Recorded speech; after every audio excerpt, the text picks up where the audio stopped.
Salut tout le monde! Est-ce que vous avez pris des bonnes résolutions pour 2019? Peut-être que c'est la raison d'ailleurs pour laquelle vous tombez sur cette vidéo, parce que je sais que l'un des trucs qu'on aime bien se dire quand on commence une nouvelle année, c'est je vais faire ça cette année, mon objectif c'est ceci, mon objectif c'est cela.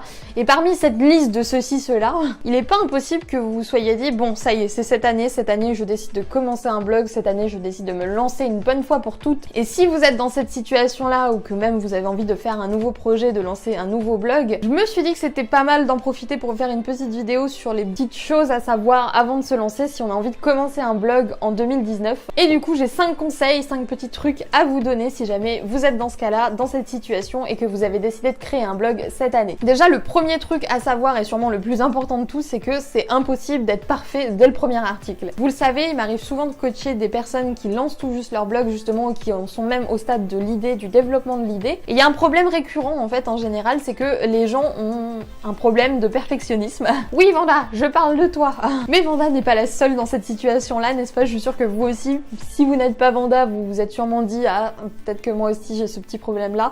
Et c'est normal parce que quand on lance son premier blog, quand on lance un blog tout court d'ailleurs, on a tout de suite envie d'en jeter plein la vue à tout le monde. On a envie d'écrire les meilleurs articles du monde pour se démarquer, etc. Et c'est vrai que une grande partie des webmarketeurs qui se lancent vous disent tout le temps c'est la qualité qui compte, c'est très important de faire quelque chose de bien, etc. Ce qu'on vous dit moins en revanche, c'est que c'est impossible, vraiment impossible de réussir à tout faire parfaitement du premier coup. Vous allez sûrement vous planter, il y a sûrement des fois où vous allez faire des articles pas terribles et il faut savoir que c'est pas grave. Tout le monde commence en étant un petit peu moins bon et on s'améliore au fil du temps. Même moi, si vous regardez mes toutes premières vidéos, vous allez vous dire oh là là, quelle horreur.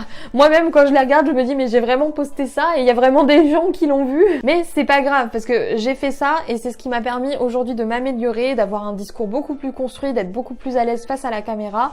Idem pour mes articles. Mes tout premiers articles, on voit que je galérais vraiment des fois. Je mettais des heures et des journées entières à les écrire et là maintenant ça me prend beaucoup moins de temps parce que j'ai pris cette habitude, parce que je me suis exercée à fond pendant un an et que forcément à force de faire quelque chose, vous devenez de plus en plus bon en fait dans ce quelque chose. Ce qui est important vraiment, surtout si vous êtes débutant et que vous vous lancez, c'est pas de faire les meilleurs articles du monde, c'est pas de faire les choses les plus parfaites qui soient, c'est de faire en fait tout simplement. Si vous êtes régulier et que vous le faites souvent et que vous le faites vraiment sans à chaque fois vous bloquer avec des ça c'est pas assez bien, ça c'est mal écrit, ça c'est machin, on s'en fiche hein, vraiment. On s'en rend pas compte mais quand on se lance, personne va réaliser en fait que c'est nul ce que vous faites et même si c'est nul, bah la personne va pas prendre le temps de venir vous le dire en fait. En général, on aime mieux taper sur les gros poissons, les personnes un petit peu installées et qui gagnent déjà leur vie parce qu'il y a une part de jalousie dans le fait de critiquer et de dire du mal. Et vu que vous n'êtes pas encore très visible en tant que débutant, bien sûr vous allez attirer moins de personnes, moins de haters si on peut dire. Donc il y a vraiment pas à s'inquiéter là-dessus. Tout ce qu'il faut faire encore une fois, c'est faire. N'ayez pas peur de poster du contenu qui n'est pas terrible, qui n'est pas bien. Essayez de faire de votre mieux, mais ne passez pas trop de temps à peaufiner les moindres détails parce que sur internet, rien n'est gravé dans le marbre, vous aurez toujours la possibilité de revenir dessus et de l'améliorer si par la suite vous trouvez que c'est moins bien que ce que vous espériez. Ne placez vraiment pas la barre trop haute, voyez vraiment vos tout premiers articles comme un moyen de vous faire la main, un moyen de vous entraîner. Comme j'aime souvent le dire, c'est comme si vous vouliez courir un marathon alors que vous ne faites jamais de sport en fait, c'est pas possible. Il faut courir de temps en temps, il faut faire 5 minutes par-ci, 5 minutes par-là, faire des courses d'endurance où vous allez clairement pas briller par votre place internationale quoi, mais au moins vous faites et vous vous entraînez et comme ça au fur et à mesure vous allez vous améliorer. Deuxième truc à savoir, c'est que il y a certains thèmes vers lesquels on a souvent tendance à se tourner un petit peu automatiquement parce que c'est des thèmes faciles. On vous dit souvent voilà, choisissez une passion et faites un blog sur cette passion.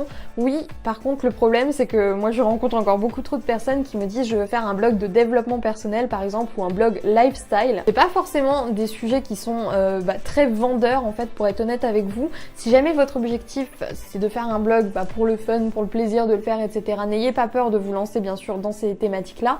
Par contre, si vous avez une approche plus professionnelle et que votre objectif clairement c'est de rentabiliser ça, c'est vrai que le développement personnel et le lifestyle, c'est pas forcément ce que je recommanderais. Pour la simple et bonne raison que tout le monde a envie de se lancer dans le développement personnel en fait parce que c'est simple, ça fait appel à nous, à nos ressentiments et on aime bien parler de nous.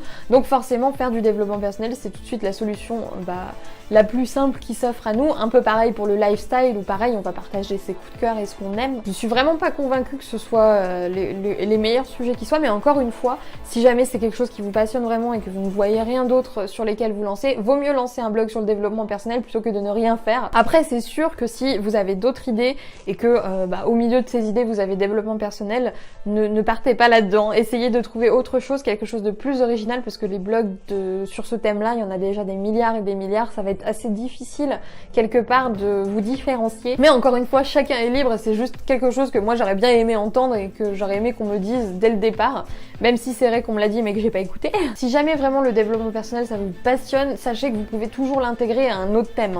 Par exemple, là je parle de blogging, mais il m'arrive de temps en temps de parler de développement personnel parce que ça se rejoint quelque part. Mais je pense que c'est une erreur d'en faire le thème central de son blog. Il faut trouver un positionnement un petit peu plus pointu et quelque chose voilà qui soit pas aussi large que le développement personnel en soi. Troisième truc à savoir, l'objectif c'est pas d'avoir l'air pro, c'est d'avoir l'air d'être vous-même. On est nombreux comme ça à se lancer et à pas vraiment oser laisser transparaître sa personnalité parce qu'on se dit oh là là, les gens vont me juger, oh là là, mon humour pourri va faire rire personne. Et du coup on met un espèce de masque au-dessus de sa tête et on essaye d'avoir l'air pro, d'avoir l'air tout bien carré et d'avoir rien à se reprocher en se disant comme ça au moins les gens vont pas m'attaquer et comme ça on va pas me dire du mal, etc. S'il y a bien un truc que j'ai appris au cours de ma courte vie, c'est que les gens vont vous critiquer quoi que vous fassiez les choses bien ou mal, on va vous critiquer. Regardez même les meilleurs films de l'univers, les meilleurs groupes de l'univers, il y a toujours un mec qui est là pour vous dire ah non mais moi j'aime pas, c'est nul, c'est pourri, vous avez tous des goûts de merde. Les goûts et les couleurs ça se discute pas et c'est la même chose pour les blogueurs, pour les youtubeurs, etc. Il y en a, leur tête ne vous revient juste pas et c'est comme ça en fait parce qu'on est tous différents, on a tous des goûts différents et vous aussi si vous vous lancez sur internet, vous allez faire partie de ces choses que certaines personnes aiment et d'autres n'aiment pas. En partant de ce principe-là, que vous soyez pro ou pas, ça va pas faire en sorte que les gens vous aiment plus. Au contraire, moi j'ai le sentiment que ça instaure une certaine froideur vis-à-vis du lecteur, vis-à-vis des personnes qui vous regardent. Donc si je devais vous donner un conseil pour cette année et pour commencer ce blog correctement, c'est n'ayez pas peur d'être vous-même. Dites-vous bien que quoi qu'il arrive, vous allez vous prendre plein la gueule si c'est votre destin. Ce qui est important, c'est de pas se focaliser là-dessus et de faire ce qui vous plaît vous. Si vous vivez toute votre vie en suivant la vie des autres, en suivant les opinions des autres, vous risquez de ne pas avancer bien loin. N'oubliez pas que la seule opinion qui compte et qui est importante, c'est la vôtre. C'est vous qui devez être fier de ce que vous faites et vous aurez beaucoup de mal à être fier de ce que vous êtes si vous mettez sans arrêt un masque, si vous avez sans arrêt un filtre devant ce que vous dites parce que ça sera pas vous en fait. Je vous l'ai dit, moi je suis très personal branding de l'authenticité, d'être soi-même, etc. Même si on est bizarre, pour moi, il y a des possibilités de s'installer et c'est même un gros point fort. Donc n'ayez jamais peur de marquer votre différence et ne vous focalisez jamais sur le regard des autres. Le regard qui est important, le regard qui vous suivra toute votre vie, c'est votre regard et pas celui des autres, pas celui des gens qui se moquent de votre tête ou qui disent du mal de vous derrière votre dos, c'est pas eux qui comptent vraiment. Et enfin, mon cinquième conseil, encore un très très important et qu'il faut vraiment comprendre, c'est qu'il faut écouter votre instinct. Si comme moi vous vous êtes renseigné à gauche à droite avant de vous lancer pour savoir comment commencer votre blog, comment tout faire bien dès le départ, vous avez dû réaliser que les approches ne sont pas les mêmes selon les personnes en fait. Moi par exemple je dis pas la même chose que XYZ et XYZ ne disent pas la même chose que moi. Certaines techniques se rejoignent bien sûr, mais globalement chacun a sa propre manière de faire les choses et il faut aussi que vous trouviez la vôtre. Tous les conseils, toutes les astuces que vous voyez, que vous lisez, je vous invite vraiment à les regarder avec un certain recul parce que personne n'est dans vos bottes en fait. Personne ne peut mieux savoir que vous ce qui fonctionnera pour vous. Il y a certaines choses qui vont fonctionner pour moi qui ne fonctionneront pas par vous et vice versa. Donc écoutez votre instinct vraiment et je peux vous dire d'expérience que ça marche pour tout dans la vie, que ce soit les blogs ou même tout le reste. En général je pense vraiment qu'on a chacun on se connaît en fait, on sait et on a certaines impressions, on sait d'instinct en fait ce qui est bon et ce qui est mauvais pour nous et je pense qu'il faut écouter cet instinct ou en tout cas essayer au maximum de suivre ce qui nous chuchote à l'oreille parce que moi personnellement à chaque fois que je me suis dit non mon instinct c'est n'importe quoi, c'est dans ma tête, je l'ai regretté à mort.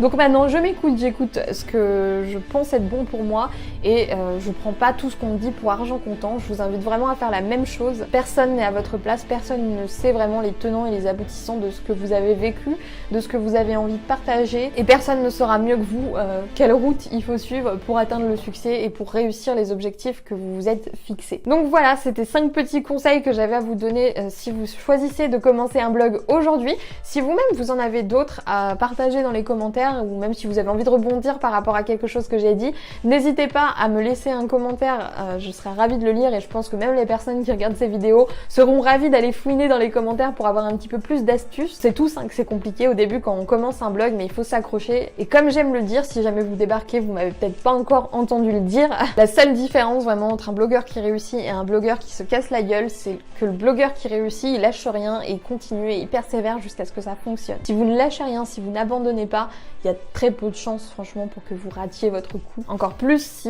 vous piochez les bons conseils et que vous ne prenez pas pour argent comptant tous les conseils et tout ce qu'on peut vous dire. Du coup, moi je vais vous laisser là, je vous souhaite une très bonne semaine et j'espère que vous avez passé de bonnes fêtes. Si jamais vous êtes curieux, n'oubliez pas que mon bilan de blogging est sorti hier sur mon blog. En fait c'est un bilan où je récapitule un petit peu toutes mes statistiques, je vous mets une capture d'écran carrément et je vous dis les revenus que j'ai fait et ce mois-ci franchement ça envoie du lourd. Donc je vous mettrai le lien dans la barre de description, n'hésitez pas à aller jeter un coup d'œil et moi je vous dis à plus pour de nouvelles vidéos sur la chaîne de Wonder White Queen.